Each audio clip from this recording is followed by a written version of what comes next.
¿Alguna vez has sentido que tienes todo en tu contra? ¿Que el desafío que tienes delante es, simplemente, imposible de superar? En el año 331 a.C., Alejandro Magno se enfrentó a esa misma realidad en las llanuras de Gaugamela. Con apenas 47,000 hombres, se plantó ante la maquinaria de guerra más grande del mundo, el imperio persa de Darío III y sus 250,000 soldados. Hoy vamos a analizar la batalla que cambió el curso de la historia, donde la estrategia venció a los números y un solo hombre puso fin a un imperio. Prepárate, porque así fue como Alejandro conquistó lo inconquistable. ¿Alguna vez te has preguntado cómo se siente estar en la piel de un hombre que sabe que, si fallan las próximas 24 horas, borrará a su nación del mapa para siempre? Esa era la presión que asfixiaba a Darío III, el rey de reyes, mientras observaba el horizonte de las llanuras de Gaugamela. No estamos ante una simple escaramuza fronteriza, estamos ante el despliegue logístico más masivo que el mundo antiguo había presenciado jamás. Para entender por qué Gaugamela es la madre de todas las batallas, no basta con mirar las espadas y los escudos, hay que mirar la desesperación de un imperio que se niega a morir y la frialdad de un conquistador que no conoce el concepto de retirada. Tras las derrotas en el Gránico e Isos, el prestigio de Darío estaba por los suelos. Había perdido a su familia, su tesoro y, lo más importante, su aura de invencibilidad. Pero el imperio persa no era un gigante de barro, era un coloso con recursos casi infinitos. Darío comprendió que no podía volver a cometer el error de Isos, luchar en un desfiladero estrecho donde sus números no servían de nada. Esta vez, él elegiría el terreno. Esta vez, la geografía sería su mejor aliada. Gaugamela, situada cerca de la actual Mosul en Irak, no fue una elección al azar. Era una llanura inmensa, polvorienta y, sobre todo, plana. Tan plana que Darío ordenó a sus zapadores nivelar el terreno manualmente, eliminando cualquier arbusto, piedra o desnivel que pudiera entorpecer el avance de sus carros falcados. Imagina a miles de esclavos y soldados trabajando día y noche, aplanando la tierra como si estuvieran preparando una pista de aterrizaje moderna. ¿Por qué tanto esfuerzo? Porque Darío tenía un plan basado en la fuerza bruta y la tecnología de choque. El ejército que Darío reunió en Gaugamela era un catálogo viviente de la diversidad del mundo conocido. Desde las satrapías más lejanas llegaron contingentes que hablaban decenas de lenguas distintas. Tenía los temidos jinetes escitas y bactrianos, hombres que prácticamente vivían sobre sus caballos y que eran capaces de disparar flechas con una precisión quirúrgica mientras cabalgaban a toda velocidad. Tenía los Marda occidentales, arqueros que podían oscurecer el cielo con sus ráfagas, y a la Guardia Real, los famosos inmortales, que aunque ya no eran la fuerza de élite de los tiempos de Ciro, seguían siendo un muro de lanzas imponente. Pero la verdadera pesadilla para los macedonios no eran solo los hombres, sino las máquinas de guerra. Darío desplegó 200 unidades de carros falcados. Estos no eran carros de transporte, eran armas de terror psicológico. Tenían cuchillas de acero de casi 1 metro de largo unidas a los ejes de las ruedas y a la lanza del carro. El objetivo era simple y brutal: cargar contra la falange macedonia y amputar las piernas de los soldados, rompiendo la formación por el puro impacto del trauma y la mutilación. Junto a ellos, por primera vez en una batalla a gran escala contra europeos, aparecieron 15 elefantes de guerra traídos de las fronteras de la India. Para un soldado macedonio que nunca había visto un animal de ese tamaño, el impacto visual debía ser equivalente a ver un tanque moderno en una batalla medieval. Mientras tanto, en el campamento macedonio, el ambiente era radicalmente distinto. Alejandro disponía de 47,000 hombres. Sobre el papel, esto parece una sentencia de muerte. Sin embargo, lo que le faltaba en números, Alejandro lo compensaba con una cohesión profesional que los persas no podían soñar. El ejército macedonio era una máquina profesional, una extensión de la voluntad de su rey. Sus hombres no luchaban por miedo al látigo, luchaban por una parte del botín y por la gloria de un líder que siempre cargaba en primera línea. La logística de Alejandro era un milagro de la eficiencia. Sabía que no podía permitir que la batalla se alargara. Estaba en territorio enemigo, con líneas de suministro estiradas al máximo y rodeado por una población hostil. Cada día que pasaba sin luchar era un día que favorecía a Darío. Pero Alejandro no tenía prisa por cometer errores. Cuando sus generales, liderados por el veterano Parmenión, vieron las hogueras del campamento persa desde las colinas cercanas, quedaron aterrorizados. Las luces se extendían hasta donde alcanzaba la vista, pareciendo una ciudad entera de fuego. Parmenión, que representaba la vieja escuela de la guerra, se acercó a la tienda de Alejandro esa noche. Su propuesta fue lógica y prudente: atacar de noche. En la oscuridad, el número de los persas sería su propia perdición, el caos y la confusión igualarían las condiciones. Pero Alejandro, con una arrogancia que rayaba en lo divino, dio una de las respuestas más famosas de la historia: no robo victorias. Esta frase no era solo una cuestión de honor o de juego limpio antiguo. Era una decisión táctica brillante. Alejandro sabía que si derrotaba a Darío en la oscuridad, el Rey de Reyes siempre podría poner excusas, diciendo que fue una emboscada fortuita, y volvería a reunir otro ejército. Alejandro necesitaba una victoria total, bajo la luz del sol, donde nadie pudiera dudar de que el sistema macedonio era superior al persa. Quería que el mundo viera cómo el sol de Macedonia eclipsaba al imperio de la luna. Esa noche, mientras los persas permanecían despiertos, formados en orden de batalla y armados hasta los dientes por miedo a un ataque nocturno, Alejandro hizo algo impensable: se fue a dormir. Y no fue un sueño ligero. Cuentan las crónicas que durmió tan profundamente que sus generales tuvieron que despertarlo varias veces cuando el sol ya estaba alto. Esta confianza absoluta se filtró a sus tropas. Si el rey duerme tranquilo, es porque el plan es infalible. El contraste psicológico entre ambos bandos en las horas previas al choque es fascinante para cualquier analista. En el bando persa, el agotamiento empezaba a pasar factura. Estar bajo el peso de la armadura durante toda una noche de vigilia consume las reservas de energía y de moral. Darío, rodeado de su guardia personal en su enorme carro central, revisaba una y otra vez sus líneas. Había extendido su frente de tal manera que sobrepasaba por kilómetros los flancos de Alejandro. Su plan era envolver al pequeño ejército macedonio como una mano que cierra un puño sobre una mosca. Pero aquí es donde entra la genialidad del orden de batalla de Alejandro. Sabiendo que iba a ser flanqueado, no dispuso a sus hombres en una línea recta tradicional. Creó una formación en forma de caja, con una segunda línea de infantería preparada para girar y enfrentar ataques desde los lados o desde atrás. Fue, esencialmente, el nacimiento de la reserva táctica moderna. Alejandro no estaba jugando a no perder, estaba preparando una trampa para que los persas se confiaran al intentar rodearlo. Antes de seguir, no olvides suscribirte para no perderte más contenido como este. Así estarás siempre al tanto de nuestros próximos vídeos. Ahora, sigamos. Hablemos de los hombres que sostenían esas picas. La falange macedonia no era solo un bloque de madera y bronce. Eran campesinos y pastores entrenados hasta la médula para manejar la sarisa, una lanza de 6 metros de largo que permitía que las primeras 5 filas de la formación proyectaran sus puntas de hierro hacia el enemigo. Acercarse a una falange frontalmente era suicida. Sin embargo, en el terreno liso de Gaugamela, los carros persas tenían la oportunidad de abrir brechas. El drama que estaba a punto de desencadenarse no era solo una cuestión de quién era más valiente, sino de qué sistema social y militar era más resistente bajo presión extrema. Darío representaba el modelo absolutista, un líder supremo en el centro, cuya caída significaba el colapso de toda la estructura. Alejandro representaba el modelo de la vanguardia heroica, un líder que es el motor del ataque. Mientras Darío buscaba la seguridad del centro de su masa humana, Alejandro se posicionaba en el ala derecha con su caballería de élite, los compañeros, Eta Iroi. Estaba listo para ser el bisturí que cortara el corazón del imperio. El aire en Gaugamela esa mañana debía ser denso, cargado de polvo y del olor a miles de caballos y hombres sudorosos. El silencio antes del primer avance persa es ese momento en el que la historia se detiene por un segundo. Darío dio la orden y el inmenso muro de hombres empezó a moverse. El estruendo de los escudos golpeando contra las armaduras y el grito de guerra de naciones enteras debió de ser ensordecedor.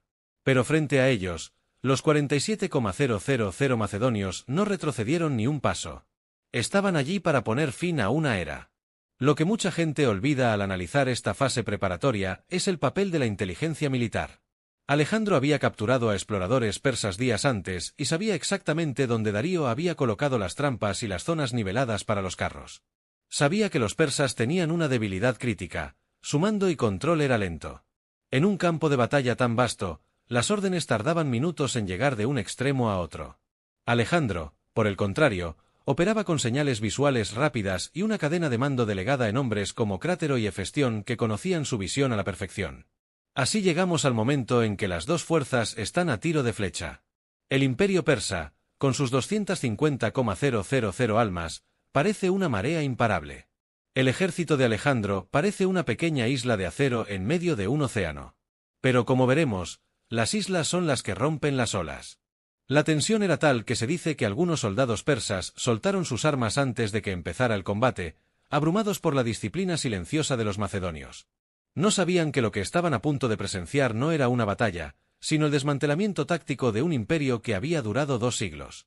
Esta sección es vital porque nos enseña que las batallas no se ganan solo cuando las espadas chocan. Se ganan en la elección del terreno, en la logística de los suministros, en las horas de sueño del general y en la preparación psicológica de los hombres. Gaugamela estaba ganada o perdida antes de que cayera la primera gota de sangre. Y mientras el polvo empezaba a levantarse bajo las pezuñas de los caballos persas, Alejandro Magno ajustaba su casco, miraba a su guardia de compañeros y sabía exactamente en qué punto del inmenso muro persa iba a clavar su lanza. La gran pregunta que quedaba en el aire mientras los tambores persas empezaban a sonar era: ¿podría la técnica superar a la masa? ¿Podría el orden vencer al caos organizado de Darío? La respuesta no solo cambiaría el mapa del mundo, sino que definiría el arte de la guerra para los próximos 2000 años. Estamos en el borde del abismo, y lo que sigue es el choque más violento que la antigüedad haya registrado jamás. ¿Te imaginas ser un soldado macedonio, viendo cómo 200 cuchillas de acero se dirigen hacia ti a toda velocidad en los carros de Darío? Esa es la imagen con la que Alejandro tuvo que lidiar mientras daba la orden de avanzar, no hacia atrás, sino diagonalmente, en una de las maniobras más arriesgadas de la historia militar. Una maniobra que buscaba, precisamente, sacar a los persas de su zona de confort y obligarlos a luchar bajo las reglas de Alejandro. El tablero estaba listo, las piezas estaban en posición y el rey de reyes estaba a punto de descubrir que no importan cuántos hombres tengas si no sabes cómo evitar que un solo genio te dé el jaque mate. ¿Qué harías si vieras una muralla de acero de 2 kilómetros de ancho avanzando hacia ti con el único objetivo de borrarte de la faz de la tierra? Esa es la visión que nubló los ojos de los soldados macedonios cuando la inmensa línea persa comenzó a moverse en Gaugamela. Pero mientras cualquier otro general habría ordenado cerrar filas y rezar a los dioses, Alejandro Magno hizo algo que desafiaba toda lógica militar de la época: ordenó a su ejército marchar de lado. No hacia adelante, no hacia atrás, sino en una diagonal calculada hacia la derecha. Esta maniobra, conocida como el avance oblicuo, es probablemente el movimiento más brillante y arriesgado jamás ejecutado en un campo de batalla, y es el momento exacto donde el destino del mundo antiguo comenzó a girar sobre su propio eje. Imagina la escena desde la perspectiva de Darío III, subido en su imponente carro real en el centro de su formación. Darío había pasado semanas nivelando el terreno, eliminando cada piedra y cada matorral para que sus carros falcados pudieran despedazar a los macedonios. Tenía la ventaja numérica, tenía el terreno a su favor y tenía la iniciativa. Pero, de repente, ve que el ejército de Alejandro no viene directo hacia su trampa. Se desplaza hacia la derecha, alejándose del terreno nivelado y dirigiéndose hacia una zona de colinas y terreno irregular. Si Alejandro lograba salir del área preparada por los persas, los carros de Darío serían inútiles. La presión pasó instantáneamente de Alejandro a Darío en cuestión de segundos. El rey de reyes no podía permitir que los macedonios escaparan de su zona de matanza, así que se vio obligado a reaccionar. Y en la guerra, el que reacciona suele ser el que pierde. Darío ordenó a su caballería del ala izquierda, compuesta por los temibles escitas y bactrianos, que cabalgaran para interceptar el flanco derecho de Alejandro y detener ese desplazamiento lateral. Aquí es donde empezamos a ver la carnicería real. Miles de jinetes chocaron en una nube de polvo tan densa que los cronistas de la época dicen que los soldados apenas podían ver a quien estaban acuchillando. Los macedonios estaban siendo superados en número en ese flanco, pero Alejandro había ocultado tropas de infantería ligera, arqueros y lanzadores de jabalinas, entre sus jinetes. Cuando la caballería persa cargaba, estos soldados de a pie salían de la nada, apuñalando a los caballos en el vientre y derribando a los jinetes antes de que pudieran usar sus lanzas. Era una guerra de guerrillas incrustada en una batalla campal.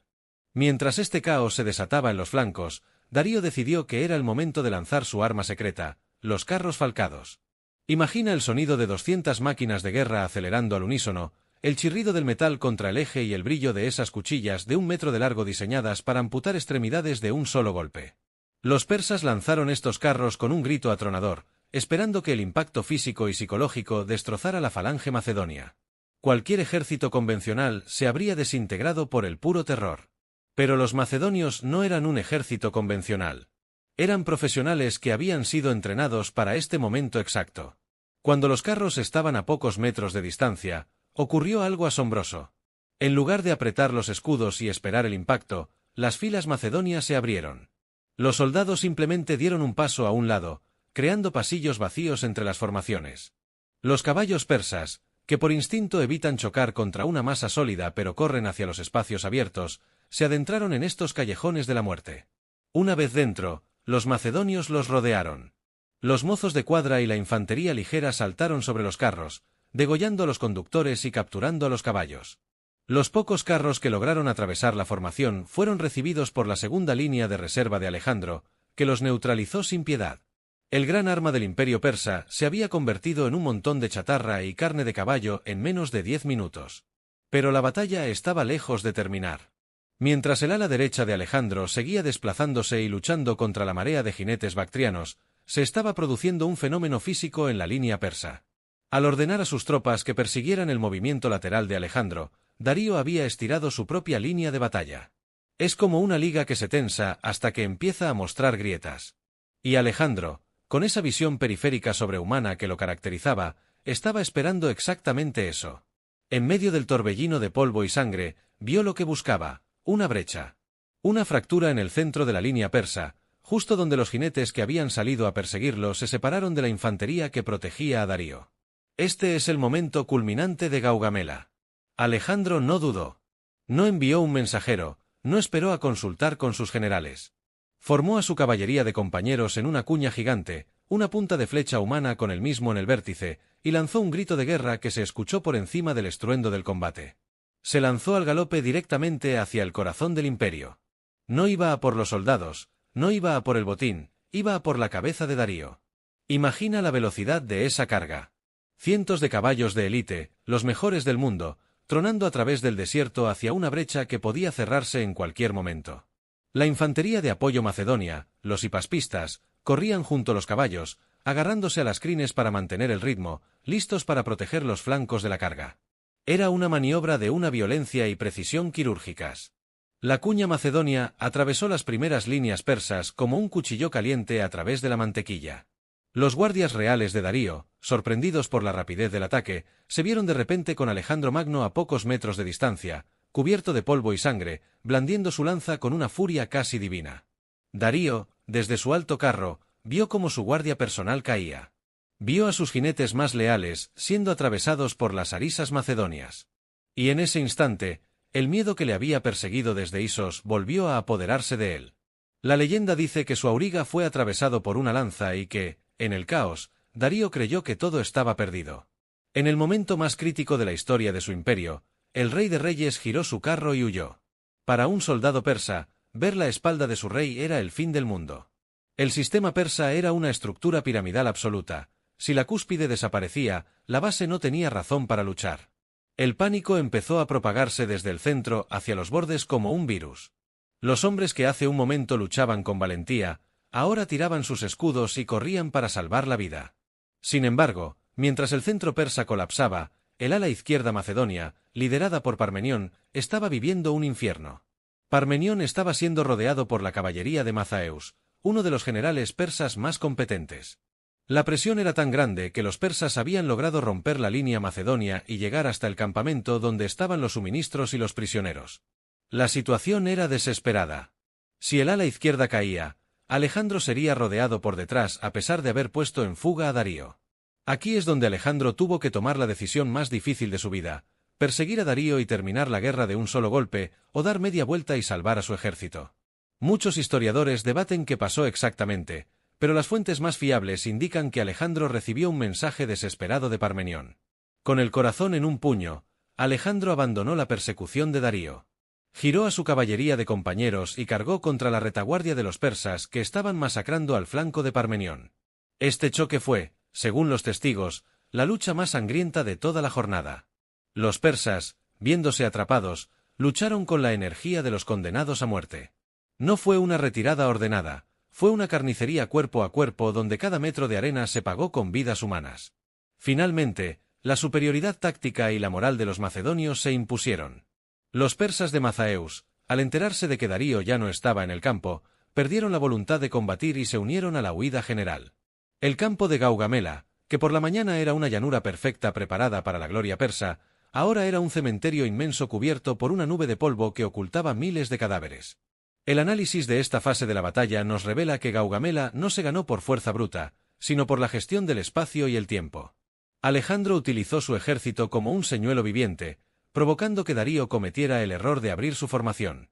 Fue una partida de ajedrez jugada a la velocidad de una carga de caballería. La falange macedonia demostró que era capaz de adaptarse a las armas más terroríficas de la antigüedad, y la caballería demostró que un ataque concentrado en el punto débil puede derribar a un gigante, sin importar cuántos soldados tenga en reserva. Para entender la magnitud de lo que acababa de ocurrir, hay que pensar en las cifras finales. Aunque las fuentes antiguas suelen exagerar, se estima que los persas perdieron a decenas de miles de hombres, mientras que las bajas macedonias, aunque significativas, fueron asombrosamente bajas en comparación. Pero la pérdida más grande para Persia no fue humana, fue política. El imperio aqueménida, que había dominado el mundo durante 2 siglos, había muerto en esa llanura. Darío seguía vivo, pero ya no era un rey, era un fugitivo. La pregunta que queda para el espectador es, ¿qué hace que un soldado siga a su líder directamente hacia una brecha suicida en el centro de un ejército de 250,000 personas? La respuesta está en la confianza ciega que Alejandro había construido. Gaugamela no fue solo una victoria de la sarisa sobre la lanza persa, fue la victoria de una nueva forma de liderazgo. Alejandro no enviaba a sus hombres a morir, él iba delante de ellos, abriendo el camino con su propia espada. A medida que el sol comenzaba a ponerse sobre las llanuras de Mesopotamia, el polvo empezaba a asentarse, revelando la magnitud de la tragedia persa. El suelo estaba sembrado de carros destrozados, elefantes heridos y las insignias de un imperio que se desmoronaba. Alejandro, agotado y cubierto de la sangre de sus enemigos y de sus propios amigos, se detuvo a beber agua. Sabía que la batalla había terminado, pero también sabía que su viaje apenas comenzaba. Babilonia, Susa y Persépolis estaban ahora abiertas, esperando al nuevo rey de Asia. Lo que sucedió después de que Darío desapareciera en el horizonte marcaría el inicio de una de las persecuciones más famosas de la historia, pero el golpe de gracia se había dado aquí, entre el polvo y los gritos de Gaugamela. La estrategia oblicua, la disciplina de la falange y la carga de los compañeros habían ejecutado una obra maestra de la destrucción militar que sería estudiada en todas las academias de guerra hasta el día de hoy. ¿Qué pasa por la mente de un soberano que lo ha tenido todo cuando, de repente, se encuentra galopando por el desierto escuchando los gritos de sus propios soldados siendo masacrados a sus espaldas? El momento en que Darío III giró las riendas de su carro en Gaugamela no fue solo una huida personal, fue el estruendo de una columna vertebral rompiéndose, el sonido de un imperio de 2 siglos colapsando en tiempo real. En esta sección vamos a adentrarnos en las horas más oscuras y caóticas de la batalla, el colapso absoluto, la persecución desesperada y el drama humano que se vivió mientras el polvo se asentaba sobre la llanura de Mesopotamia. Cuando Darío huyó, no se fue solo. Su partida generó un vacío de poder instantáneo en el corazón del ejército persa. Imagina que eres un soldado de infantería en el centro de la formación. No tienes radio, no tienes una visión clara de lo que pasa a 2 kilómetros de ti debido a la inmensa nube de polvo, pero de repente ves que el estandarte real, el símbolo sagrado que representa la presencia del mismísimo Dios en la tierra, desaparece del horizonte. El pánico es una enfermedad que se contagia más rápido que cualquier virus. Los hombres empezaron a tirar sus armas, no porque hubieran sido derrotados individualmente, sino porque el motivo por el que luchaban se había desvanecido. En el mundo antiguo, el rey no era solo el comandante, era el alma del ejército. Sin alma, el cuerpo persa se convirtió en una masa de carne asustada que solo buscaba una salida. Sin embargo, la batalla no terminó de forma limpia. Mientras el centro se desintegraba, el flanco izquierdo de los macedonios, bajo el mando del veterano Parmenión, seguía viviendo una auténtica pesadilla. Esta es una de las partes más tensas de la historia de Gaugamela. Mazaeus, el general persa que comandaba la caballería en ese ala, no sabía que Darío había huido. Él estaba ganando su parte de la batalla. Sus jinetes habían logrado rodear a las tropas de Parmenión y estaban ejerciendo una presión insoportable. Los macedonios estaban formando círculos defensivos, con las picas apuntando en todas direcciones, mientras eran acribillados por flechas y embestidos por la caballería pesada. La situación era tan crítica que Parmenión envió a un mensajero a galope tendido para encontrar a Alejandro. Alejandro, en ese preciso momento, estaba a punto de alcanzar a Darío. Estaba a unos cientos de metros de capturar al gran rey y terminar la guerra de un solo golpe. Pero cuando recibió el mensaje de Parmenión, se enfrentó al dilema más grande de su carrera. Si seguía adelante, capturaría a Darío pero su ejército podría ser aniquilado por la espalda. Si regresaba, salvaría a sus hombres pero dejaría que el rey persa escapara para reunir otro ejército. Alejandro, demostrando que a pesar de su megalomanía seguía siendo un líder que valoraba a sus hombres, tomó la decisión de dar media vuelta. Es uno de los giros más dramáticos de la historia militar, el cazador abandona a su presa más valiosa para rescatar a sus propios soldados. El regreso de Alejandro hacia el flanco izquierdo fue un choque de titanes. Se encontró de frente con la caballería persa y parta que se retiraba o que intentaba explotar la brecha macedonia. Lo que siguió fue una melé de caballería que muchos cronistas describen como la más feroz de toda la guerra. No había espacio para tácticas, era simplemente fuerza bruta, acero contra acero y hombre contra hombre. En este combate murieron muchos de los amigos más cercanos de Alejandro. La carnicería fue tal que el propio Alejandro estuvo a punto de ser derribado de Bucéfalo en varias ocasiones. Finalmente, al ver que la resistencia era inútil y que el centro persa ya no existía, Mazaeus y sus hombres iniciaron una retirada que pronto se convirtió en una masacre. La persecución es la fase de la batalla donde más hombres mueren. En el combate cuerpo a cuerpo de las formaciones, las bajas suelen ser equilibradas, pero cuando un ejército rompe filas y huye, se convierte en una cacería de liebres. Los macedonios, impulsados por la adrenalina y la promesa de un botín inimaginable, persiguieron a los persas durante kilómetros. El polvo de Gaugamela se mezcló con la sangre hasta crear un lodo rojo que cubría las patas de los caballos. Los carros falcados, que antes eran el orgullo de Darío, ahora yacían volcados, con sus conductores muertos y sus caballos heridos relinchando de dolor. El olor en el campo de batalla debía ser una mezcla insoportable de sudor, hierro, excrementos y muerte. Mientras tanto, Darío cabalgaba hacia Arbela, la ciudad más cercana, dejando atrás todo lo que poseía. Abandonó su carro, su arco y su manto real para poder montar un caballo más rápido. Es la imagen de la decadencia. El hombre que se hacía llamar rey de reyes, cuya palabra era ley para millones, ahora era un fugitivo solitario en la noche, temiendo el sonido de los cascos de los caballos macedonios tras él. Alejandro no se detuvo a descansar.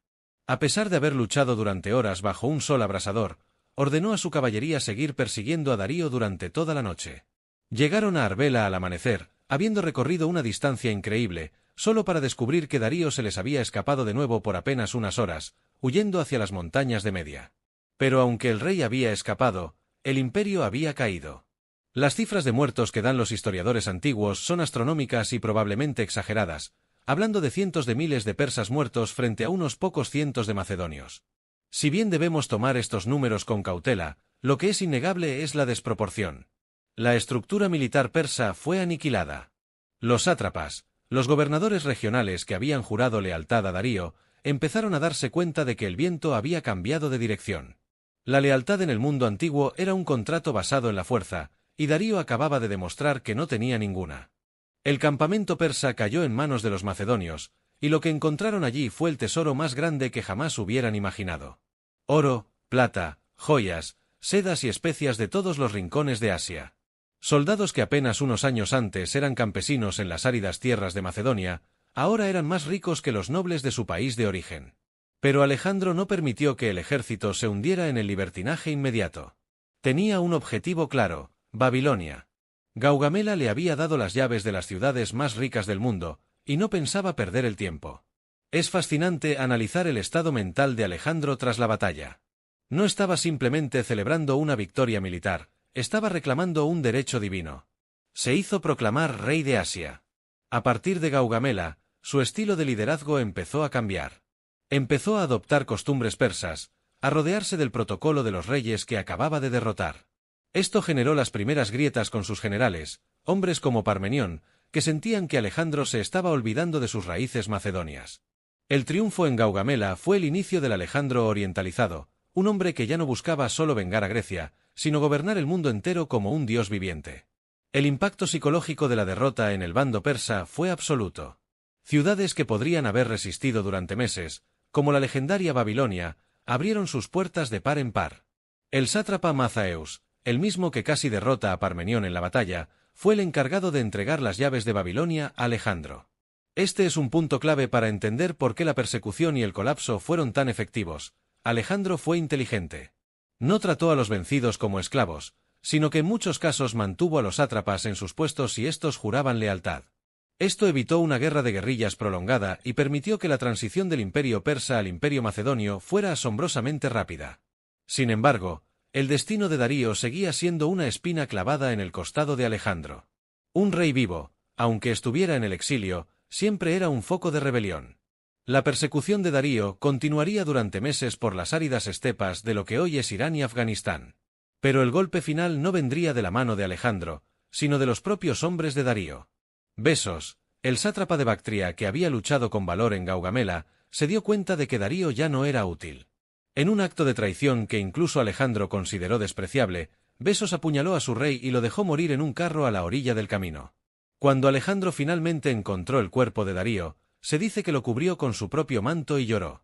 No por la muerte de un enemigo, sino por el final indigno de un hombre que, a pesar de todo, había sido el soberano del mundo. Gaugamela nos enseña que el poder es una ilusión que solo se mantiene mientras los demás creen en ella. En el momento en que Darío huyó, la ilusión se rompió para millones de personas. El colapso del imperio persa no fue un proceso lento de decadencia, fue un evento catastrófico que ocurrió en un solo día, en una sola llanura, bajo los cascos de 47,000 hombres que se atrevieron a desafiar lo imposible. La carnicería y la persecución posterior fueron simplemente el punto final de una frase que Alejandro había empezado a escribir en el Gránico. Para el espectador que busca entender la grandeza de este momento, hay que mirar más allá de las flechas y las lanzas. Hay que mirar el cambio de paradigma. Gaugamela marcó el final de la era de los imperios tradicionales de la Edad del Hierro y el inicio del helenismo, una era donde la cultura griega se fusionaría con la oriental para crear algo totalmente nuevo. Pero todo eso, toda la biblioteca de Alejandría, todas las ciudades fundadas en el Indo, todo el comercio de la ruta de la seda, todo nació del polvo y el caos de esa tarde de octubre en la que un imperio decidió que era mejor correr que luchar. La retirada de Darío y la posterior persecución macedonia son un recordatorio de que en la guerra, el factor humano es siempre el más impredecible. Darío tenía más hombres, más armas y mejor posición, pero le faltó el coraje de quedarse cuando el mundo se derrumbaba. Alejandro, por el contrario, tuvo la frialdad de abandonar su objetivo personal para salvar a sus subordinados, y esa lealtad fue la que finalmente le dio el imperio. El colapso de Gaugamela no fue solo una derrota militar, fue una quiebra moral. A medida que avanzamos en esta historia, vemos que las cenizas del imperio persa sirvieron de abono para el sueño de Alejandro. Pero como veremos en el epílogo, el precio de poner fin a un imperio es que ahora tienes que construir uno nuevo, y eso, como descubriría Alejandro, es mucho más difícil que ganar una batalla en una llanura polvorienta. La carnicería había terminado, los gritos se habían apagado, pero el eco de Gaugamela resonaría a través de los siglos, recordándonos que no hay imperio lo suficientemente grande que no pueda ser derribado por un hombre con una visión y un ejército que crea en ella. ¿Qué sucede cuando un hombre de apenas 26 años se despierta una mañana y se da cuenta de que ya no tiene enemigos que le igualen en poder ni fronteras que detengan sus pies? Al caer la noche tras la batalla de Gaugamela, Alejandro Magno no solo había derrotado a un ejército, había borrado un orden mundial que había perdurado durante siglos. Pero la verdadera historia no termina cuando las espadas se envainan, sino cuando el polvo se asienta y el conquistador debe enfrentarse a la realidad de lo que ha creado. Gaugamela fue el certificado de defunción del imperio persa y el acta de nacimiento de una nueva era que cambiaría la genética, la cultura y la política de la humanidad para siempre. Para entender la magnitud de lo que Alejandro acababa de lograr, debemos mirar el mapa. Antes de Gaugamela, el imperio aqueménida era el centro de gravedad del mundo. Controlaba desde Egipto hasta la India, gestionando un comercio y una burocracia que hacían que las ciudades-estado griegas parecieran pequeñas aldeas provincianas. Tras la huida de Darío, ese inmenso vacío de poder fue succionado por la voluntad de un solo hombre. Pero Alejandro no quería ser un invasor que saquea y se marcha, él quería ser el legítimo sucesor del Rey de Reyes. Esta ambición es la que marca el epílogo de esta gran epopeya y la que, irónicamente, empezaría a sembrar las semillas de su propia destrucción. La entrada de Alejandro en Babilonia, pocas semanas después de la batalla, fue uno de los espectáculos más surrealistas de la antigüedad. Los babilonios, que habían vivido bajo el yugo persa durante generaciones, no recibieron a los macedonios con flechas, sino con flores y perfumes. Mazaeus, el general que casi derrota al flanco de Parmenión en Gaugamela, fue el primero en rendir la ciudad. Alejandro, en un movimiento de una madurez política asombrosa, lo mantuvo como sátrapa.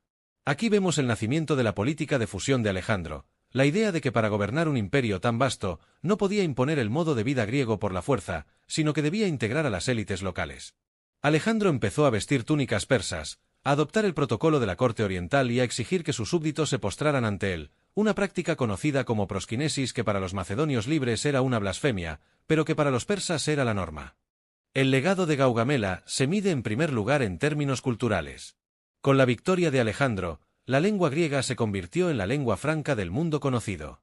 Este fenómeno, que llamamos helenismo, es el que permitió que siglos más tarde las ideas circularan desde el Mediterráneo hasta el Indo con una facilidad asombrosa. Sin Gaugamela, no existirían las ciudades llamadas Alejandría que salpicaron el mapa desde Egipto hasta las montañas del Hindú Kush. No habría existido la Biblioteca de Alejandría, ni la fusión del arte griego con las tradiciones budistas en la India que dio lugar a las primeras representaciones de Buda con rasgos helénicos. Gaugamela fue el martillazo que rompió los muros entre Oriente y Occidente. Sin embargo, el costo humano y personal fue inmenso. Mientras Alejandro consolidaba su poder, la distancia emocional con sus propios hombres crecía. Sus veteranos, los hombres que habían sangrado en las llanuras de Gaugamela para hacerlo rey, empezaron a sentir que su líder se estaba convirtiendo en aquello que habían ido a destruir. Las conspiraciones empezaron a surgir en las sombras de las tiendas de campaña. Filotas, el hijo del veterano Parmenión, fue ejecutado bajo sospecha de traición, y poco después, el propio Parmenión, el pilar de la estrategia macedonia, fue asesinado por orden de Alejandro para evitar una rebelión. El brillo de la victoria en Gaugamela se veía empañado por la paranoia y el aislamiento de un hombre que se sentía cada vez más un dios y menos un compañero de armas. Desde un punto de vista estratégico, Gaugamela sigue siendo la lección definitiva de economía de fuerzas. Alejandro demostró que un ejército pequeño, si es profesional y está bien liderado, puede desmantelar a una superpotencia mediante la parálisis del mando. Al ir directamente a por Darío, Alejandro no luchó contra 250,000 hombres, luchó contra la voluntad de uno solo. Esta táctica de decapitación del liderazgo es la que se sigue estudiando hoy en las academias militares de West Point o Sandhurst. La batalla nos enseña que el número de soldados es irrelevante si el sistema de comunicación y la moral del líder son frágiles. Gaugamela fue el triunfo de la calidad sobre la cantidad y de la audacia sobre la precaución. ¿Pero qué pasó con el mundo que Alejandro dejó atrás? El imperio que nació en Gaugamela fue tan efímero como brillante. Tras la muerte de Alejandro en Babilonia unos años después, sus generales, los diadocos, se repartieron el botín en una serie de guerras civiles sangrientas. Pero la semilla ya estaba plantada. Los reinos que surgieron de las cenizas de su imperio, como el de los Ptolomeos en Egipto o los Seleucidas en Persia, mantuvieron viva la llama de la cultura griega durante 3 siglos, hasta que otra potencia, Roma, llegó para reclamar el relevo. De hecho, Julio César y Napoleón Bonaparte, obsesionados con la figura de Alejandro, analizaban los mapas de Gaugamela buscando entender el secreto de su genio. Para ellos, Alejandro no era un personaje histórico, era el estándar de oro de lo que un hombre puede alcanzar. Al final, la batalla de Gaugamela es un recordatorio de que la historia la escriben los que se atreven a tomar riesgos imposibles. Alejandro pudo haberse quedado en Macedonia como un rey menor, o pudo haber aceptado el trato de Darío y quedarse con la mitad del imperio. Pero él entendió que hay momentos en la historia donde el mundo está listo para ser cambiado, y que esos momentos requieren una fe absoluta en uno mismo. En la llanura de Gaugamela, 47,000 hombres confiaron sus vidas a esa visión, y al hacerlo, alteraron el curso de la civilización para los siguientes 2000 años.